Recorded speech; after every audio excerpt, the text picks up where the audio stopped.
The challenges of this lockdown was seized so beautifully by this team under the guidance of VP Ma'am, Asrani sir, Ajit sir, and Bhaskar sir and others, and all the other team members who work so tirelessly that we have really taken this platform to Zoom, Facebook, Instagram, and we're giving opportunities to so many presentations of cases, especially in this extremely difficult COVID times.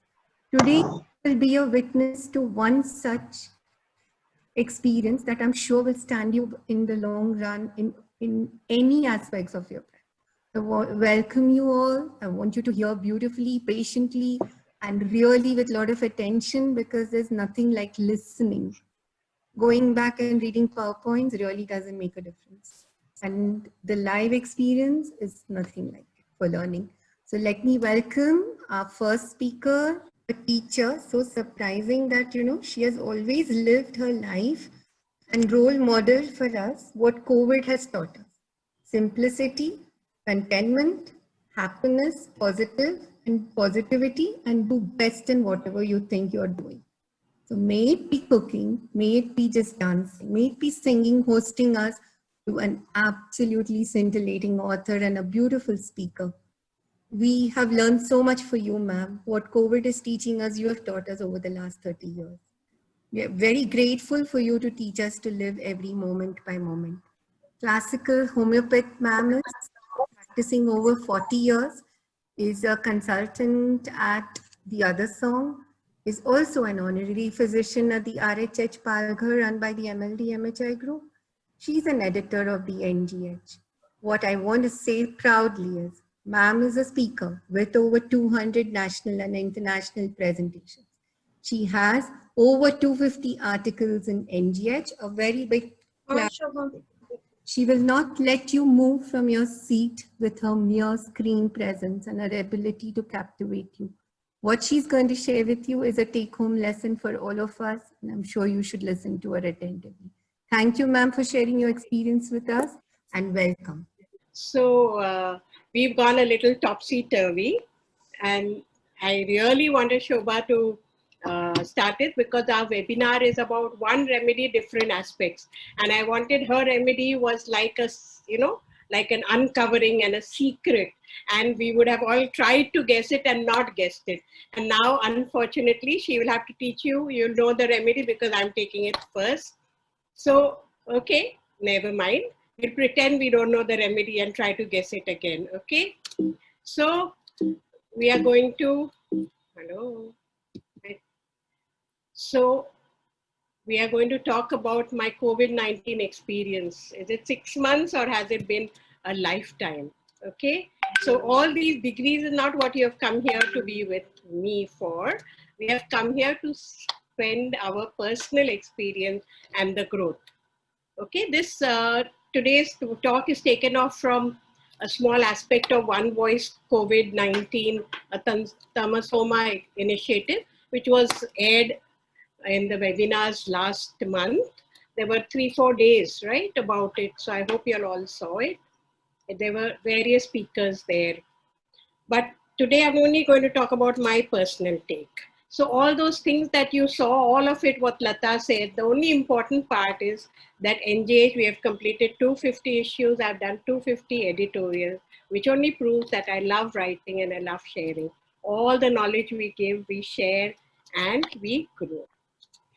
So what are we sharing today? That the COVID-19 pandemic, how it has changed our life, something but in ways unimagined 6 months ago. Somebody is unmuted. Can you mute yourself, please?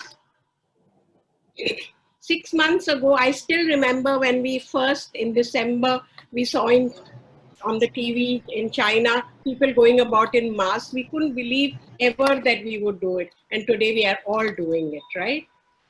But COVID-19 is here to stay. It is not going to go away soon. It came as an unexpected guest who has overstayed its welcome, but we still welcome it because it has taught us so much.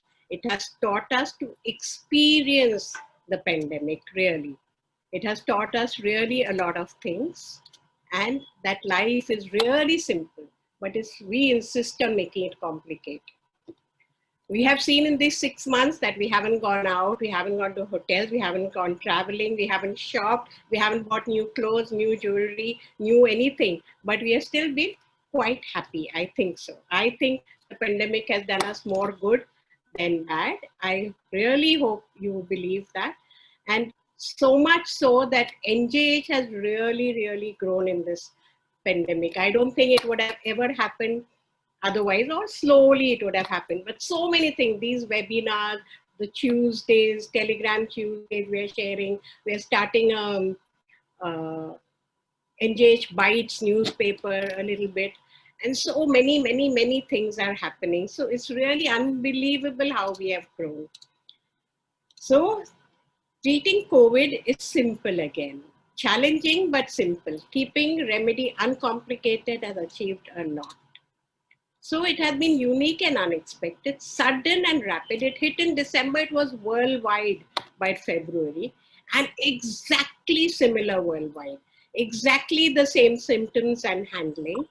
And we learned that we are one all over the world, whether it's America, Canada, Australia, Africa, Tanzania, or India. But we had the same symptom that finally we are one people. Remember this one, we are going to come to the remedy with the one. So it taught us to look after ourselves. We've never washed our hands so much. Drink the hot water, steam, sanitize, mask. So it's so simple actually. Wash your hands, wear your mask, you're quite safe. Stay at home most of the time, the lockdown. Be with yourself. More than that, love yourself and make friends with yourself. So laugh. Most important is to laugh. In this thing, we were all going about glum. It's not just the pandemic. Most people you look at, even in the bus or train or when you're traveling, they are so glum. They are not smiling or laughing. Why is that? Why is that? You really think, I had this video, but I'm not going to show it to you. So most about go about being glum and laugh and the virus won't affect. So it taught us what? To look after ourselves, to love ourselves, hug yourself and family. And not only that, it has motivated every single doctor in every pathy to treat, to cure, and to research. I think it's done a huge thing. So it has brought respect for every pathy which has been involved, who has treated, cured, and controlled. It had established trials. It has respect in equal measure with no secret remedies. Every pathy has put out their treatment out in the open. It has been not that I won't share. I remember many people just don't share their remedies. In fact, there was once a very funny incident I remember. Somebody sent a paper to NJH. Now, NJH is a homeopathic journal. Of course, all homeopaths are there. So how can you say, that fellow said, oh, this is what I do for autism and these, I treat so many people. So I said, yeah, but what is the remedy? He said, no, that is secret. I said, what do we do in a homeopathic journal with your secret remedies? You keep it. So this kind of secrecy, so much not sharing, is very strange, really strange. So here, there's been no secret. And all this kind of recognition for homeopathy, it has been kind of the first time that it has been so recognized around the world. It has been hailed as a leader in offering solutions to millions of people. It jumped into action right from February when it first hit India, I'm saying. And it is out with Ayush, with government support. We've never had this before. So it again, I'm saying that's been very lucky for us as a science. And it has been the first opportunity for public trials and randomized double-blind trials. So what is the role of homeopathy really? We've been saying it is to build immunity. It's really done that. It has kept the COVID at bay. It has treated and cured quickly.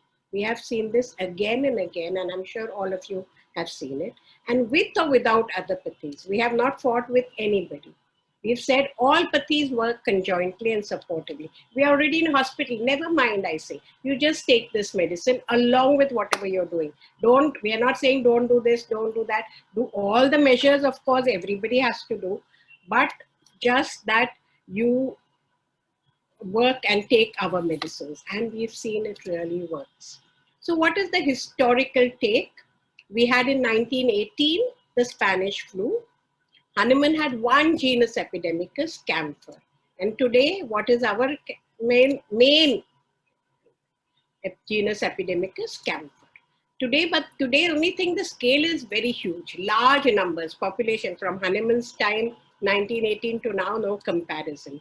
So at different stages, you got different remedies which can be possible. But number-wise, the top contenders for this pandemic had been arsenic and camphor. So what is the totality of arsenic, which is the Ayush government released and distributed in lakhs and lakhs of people? It has been a sudden impact, rapid, depleting, great weakness, affecting all the respiratory tract, nose, throat, lungs, the cold, cough, fever going to the lungs. That has been the totality. And the camphor rubrics which Rajan brought out, severe chill. There have been some differences in camphor and arsenic. You can see this in the repertorial working, shaking, shivering, evening aggravation, the chattering of the teeth, the profuse perspiration in sleep, and at night, cold perspiration with fever, backache with fever. The great weakness, of course, is even more than the arsenic. Sensitiveness, very sensitive, even to touch. Bitter taste we have seen in all patients, thirstlessness sometimes with fever, and pain, bone pain, like the eupatorium perfoliatum. So if you see, camphor covers all this, and the arsenic, a few it doesn't, but it doesn't matter. It can be used equally well.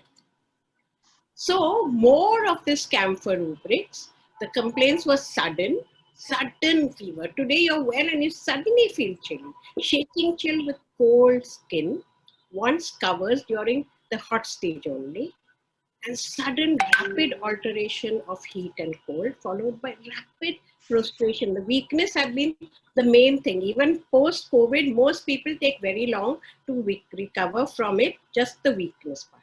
Dry collapse, extreme mental excitement, sometimes violence with prostration and exhaustion, and sometimes violent thirst for cold water.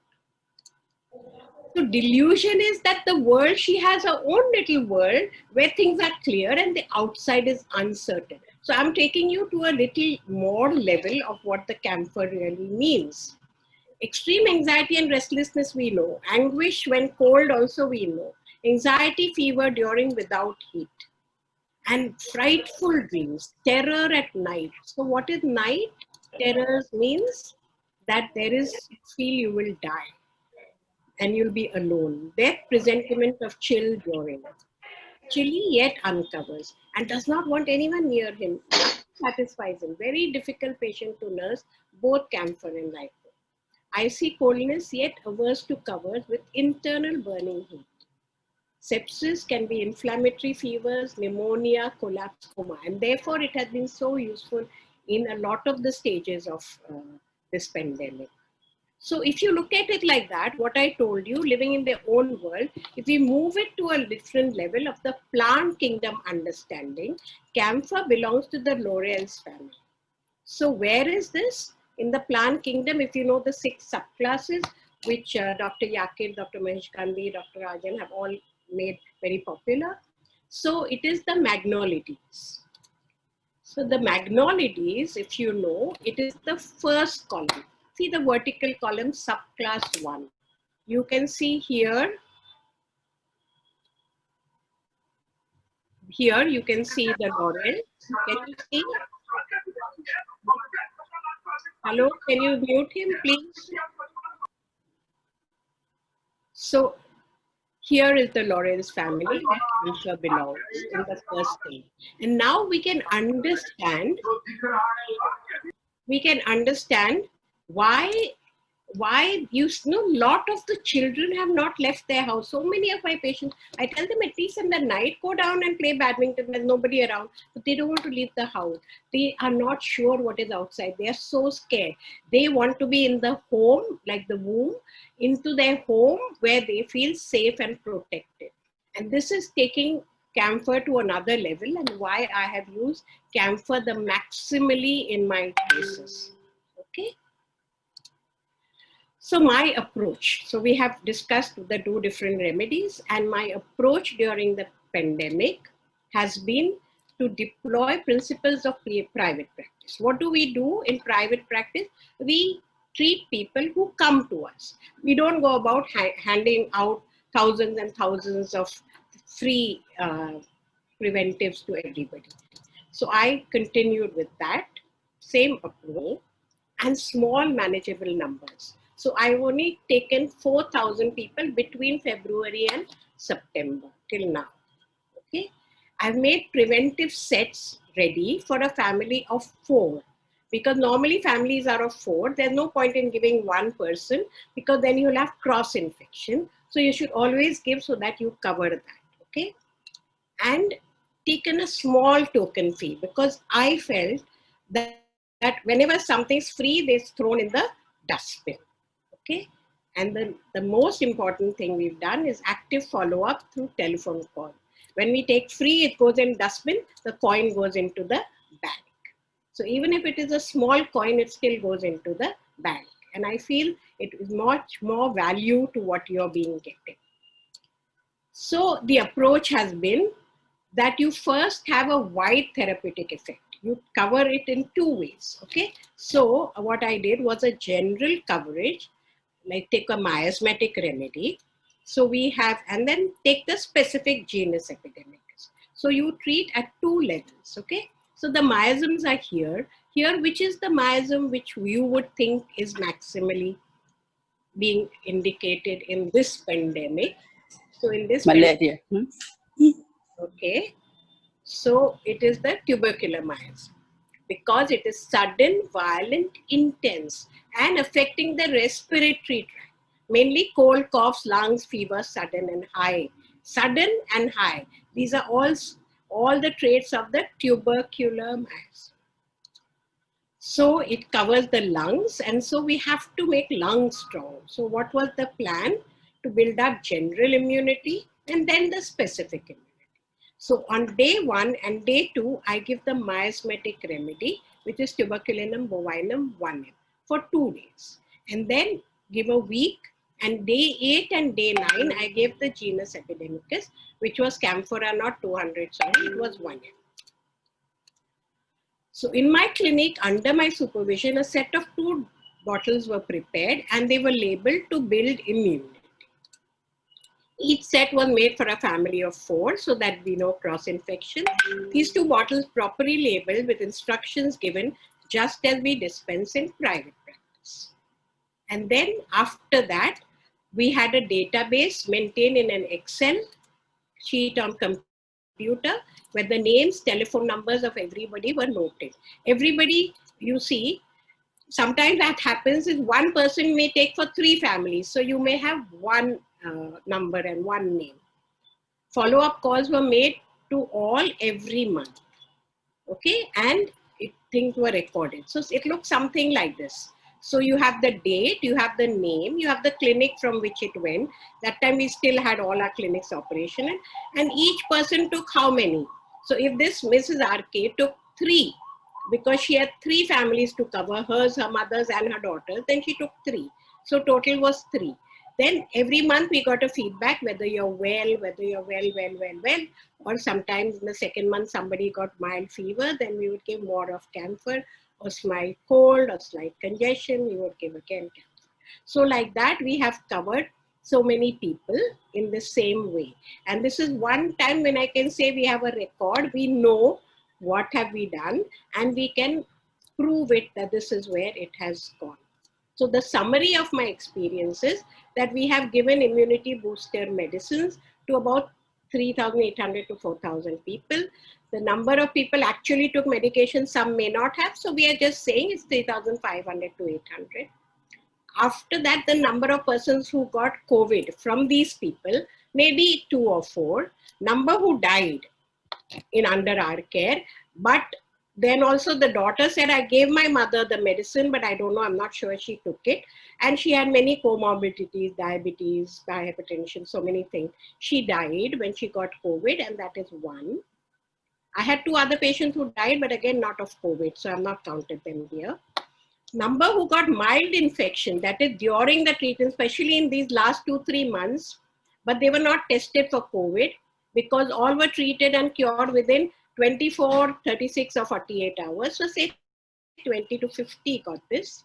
Number who felt better health after these monthly doses. Okay, we have done nothing. Some of them we've not even taken history or anything. They're not our patient. Almost all felt little stronger.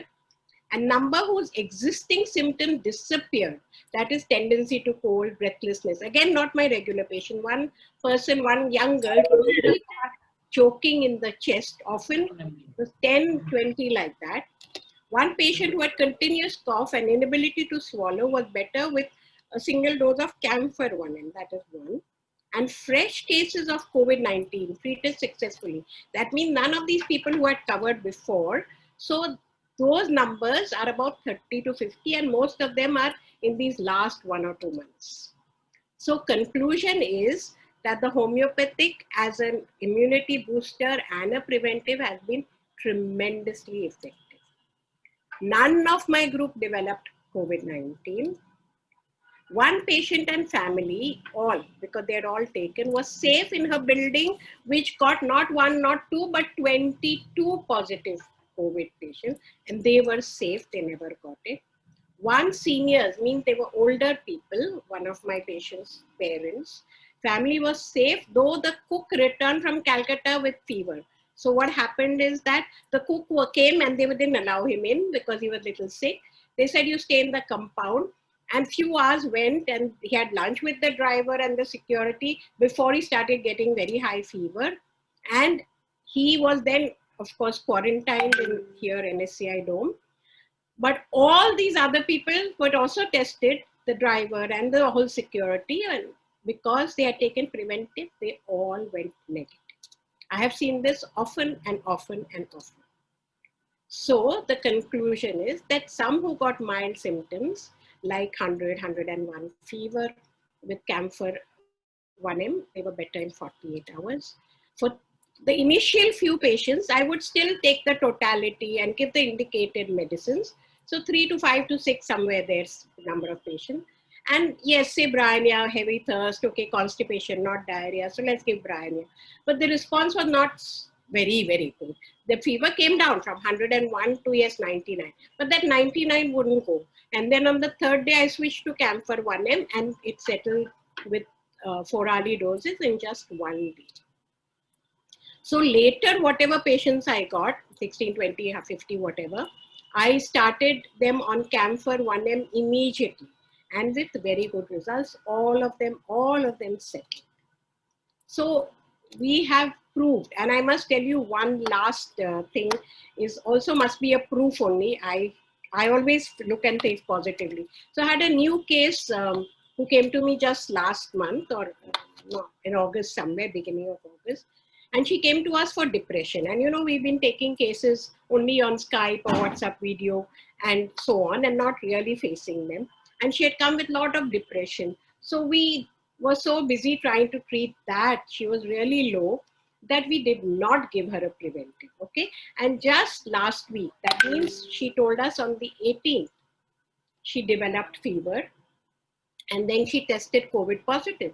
So when she called me only a few days later, she said I was positive. So I said, how come we didn't give you the preventive? She said, no, you didn't give me.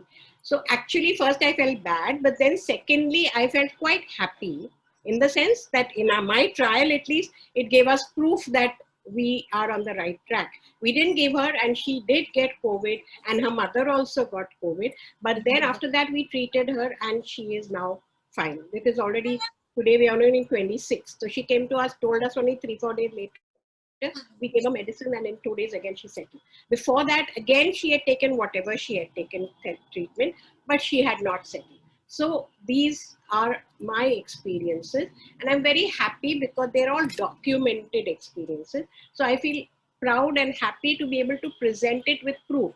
They always blame us saying homeopathy is like this. It just talks and talks and talks and there is no real track record or proof of this. But now this is the way I have treated. I want to share this with everyone so that you can do the same and get lot of you have to excuse me 1 minute.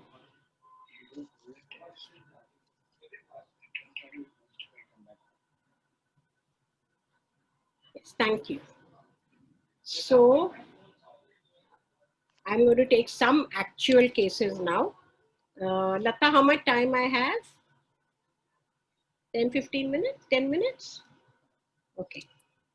So this was a young man, 30 years old. He works for a TV production house. Okay.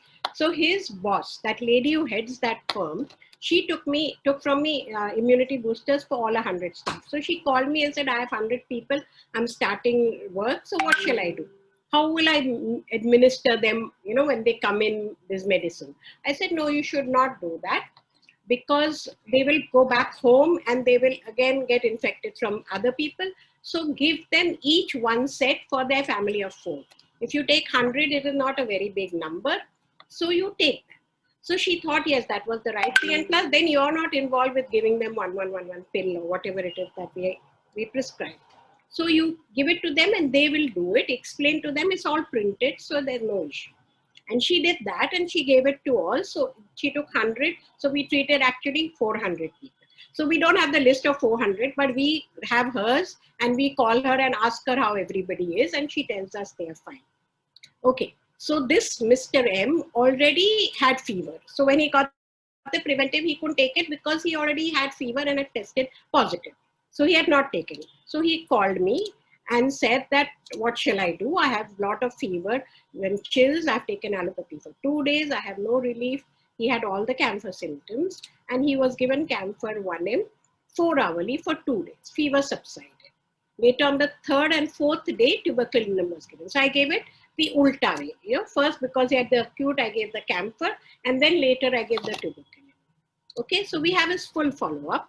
So day 10, he said he's much better, but there's still weakness. So we checked out whether he's eating well, water and all that, and said 2 liters of water you must have. Okay.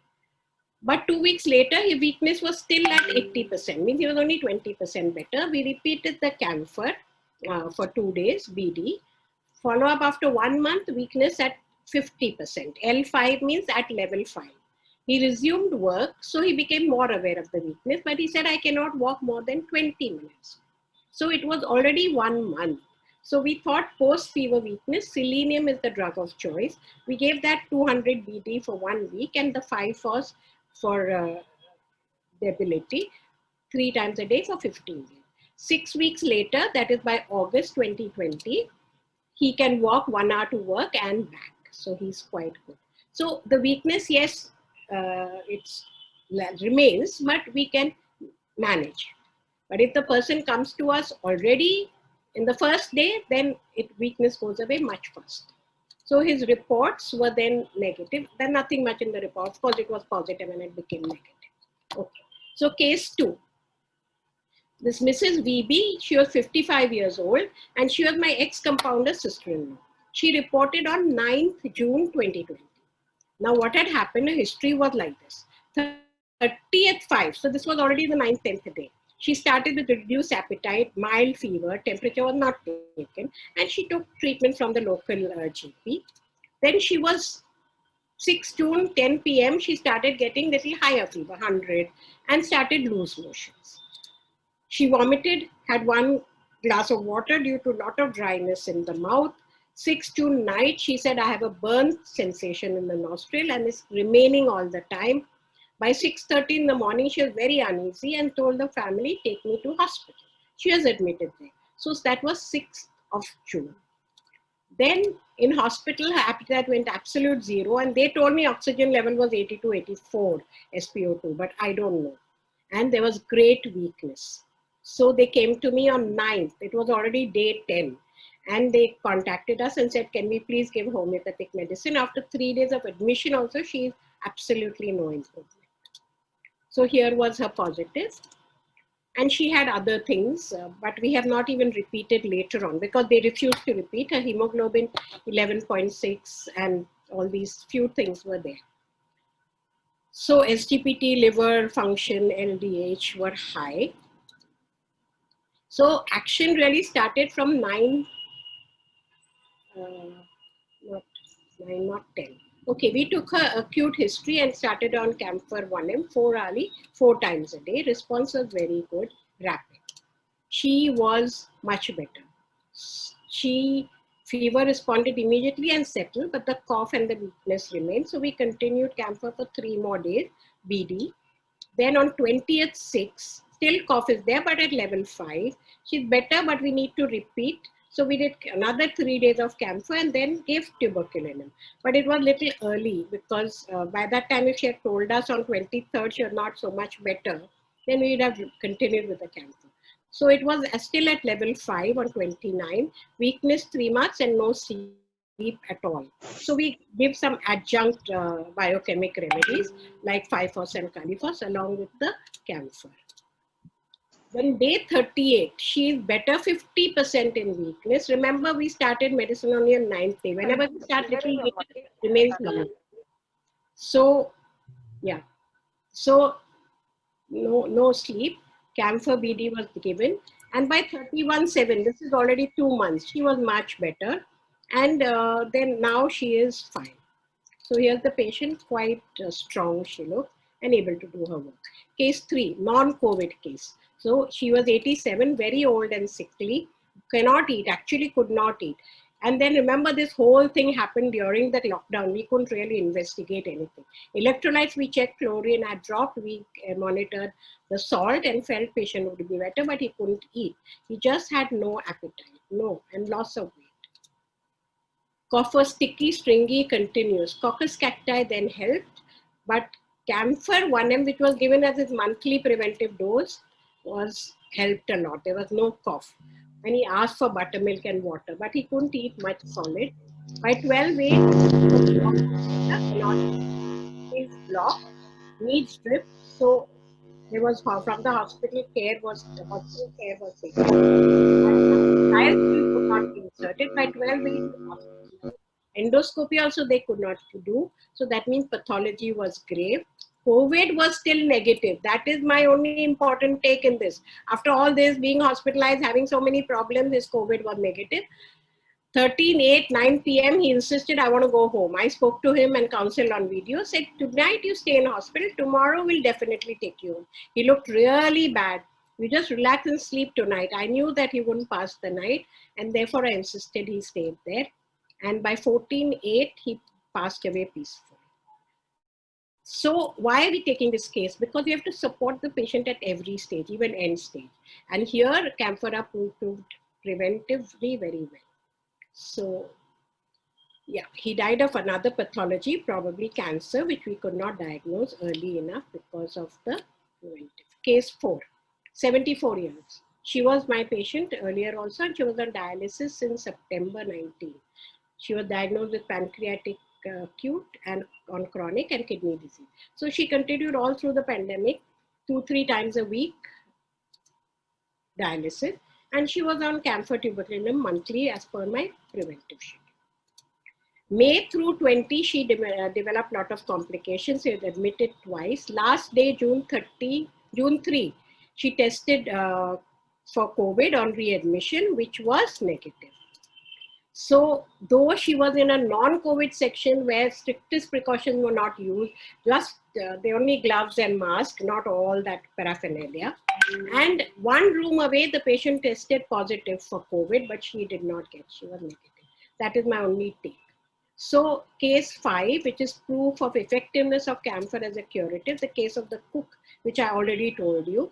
So he became well, everybody else became negative. So it was good, yeah.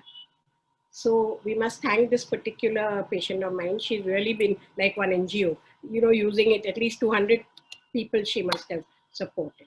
So my conclusion is that tuberculinum and camphor monthly has proved very successful in my purview of treating patients numbering 4,000.